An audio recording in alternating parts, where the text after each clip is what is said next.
Assalamualaikum and a very good day to Madam Daya and the respected audience. My name is Lama Sarbeti Loman and I'm from 3C. Today I will be presenting a contemporary issue in the training and development. In this presentation, I will discuss a journal article that focuses on the competency and the readiness of Tvet trainers in integrating employability skills into their training programs.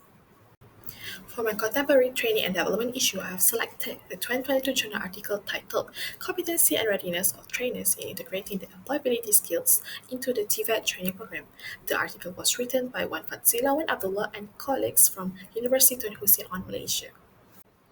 In this video, I will discuss the main issue, the causes and the impact on the organizations and students, the theoretical perspective, and the recommendation highlighted in the study. Let us now move on to the main issue highlighted in the study. The main issue highlighted in this journal is the competence of Tvet trainers in teaching employability skills. Have you ever wondered if students are really getting the skills they need for the workplace? Employers today are looking for graduates who have strong soft skills like communication, teamwork, and problem solving. But the reality is, trainers' ability to effectively embed these skills varies across institutions. This creates a gap. If trainers aren't fully prepared, students may not acquire the skills they need to success in the workforce. The key question then becomes, do TVET trainers have the right knowledge, skills, attitudes, and institutional support to deliver employability skills effectively? Now, let's look at the cause of inadequate training competence in TVET program. The first cause is differences in training knowledge, skills, and attitudes. Some trainers may have strong technical knowledge but may not have the mindset of soft skills needed to integrate employability skills effectively. The second cause is a limited understanding of how to embed employability skills into lesson. Without a deep understanding, trainers struggle to make these skills practical and meaningful for students. Third, novice trainers, even if they score high in complexity, often lack practical teaching methodology experience. This makes it harder for them to apply employability skill in real classroom setting. Fourth, trainers' readiness is highly influenced by institutional support. Many institutions face lack of resources, limited guidance, and a weak culture of continuous training, all of which add how prepared trainers are. Finally, curriculum gaps also contribute to the problem. Employability skills are not consistently embedded in the curriculum, which leads inconsistencies in trainer preparation and student learning outcomes. Next, I will explain the impacts of inadequate training competence on both organization and trainees. The first impact is ineffective teaching and learning.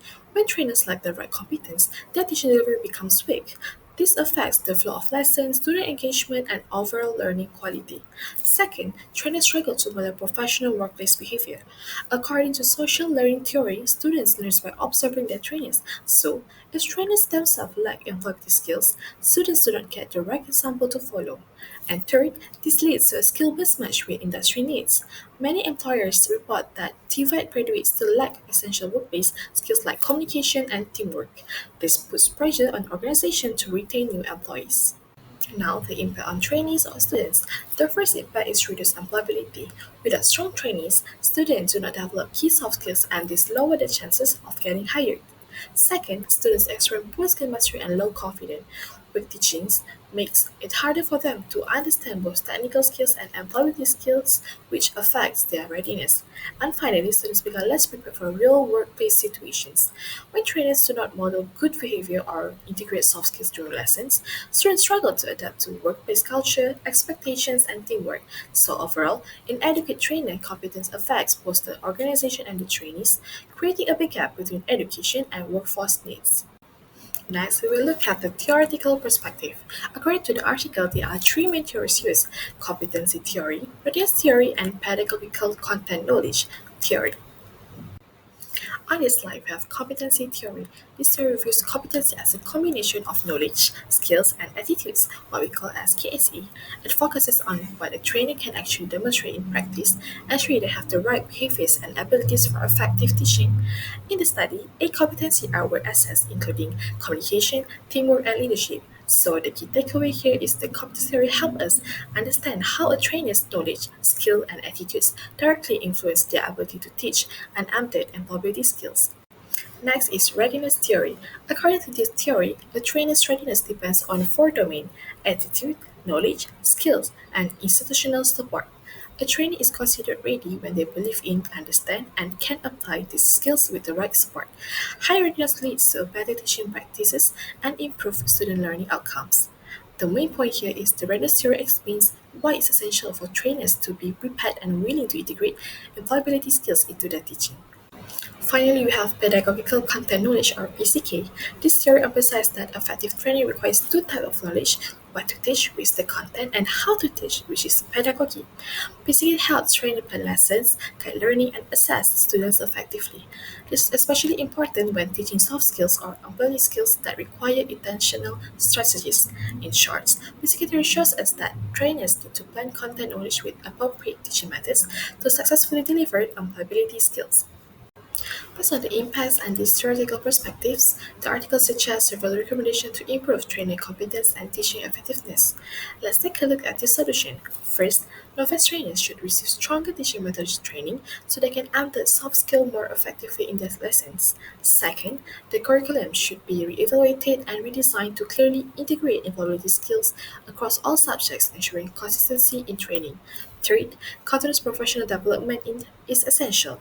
Training institutions should provide ongoing upskilling in areas such as communications, leadership, teamwork, and entrepreneurial skills. Fourth, institutional support must be strengthened. With better resources, tools, technology, and support system, trainers will be more prepared to integrate employee skills. And finally, alignment with industry needs should be improved. Collaboration with industry ensures that the skills taught that are relevant, up to date, and meet the actual demand of the workplace, ultimately enhancing student employability. To conclude my presentation, here's a quick summary of the study. The main issue highlighted in the article is the competence and readiness of Tvet trainers in integrating employability skills. This means that trainers' knowledge, skills, attitude, and support system directly influence how well they can teach soft skills to the student. There are several causes behind this problem, including gaps in KSA, limited understanding of skill integration, and weak institutional support. These factors all contribute to why employability skills are not effectively delivered. As a result, the impacts are quite significant. Teaching and learning become less effective, student skills do not match industry needs, and their employability and confidence are reduced. To overcome this issue, the study suggests improving teaching methodology training, redesigning the curriculum, and aligning training with industrial expectation. In short, competent and well-prepared trainers are the key to producing workplace-ready graduates. When training teach real world, up-to-date skills, students are much more prepared to succeed in the industry. And that concludes my presentation. Thank you.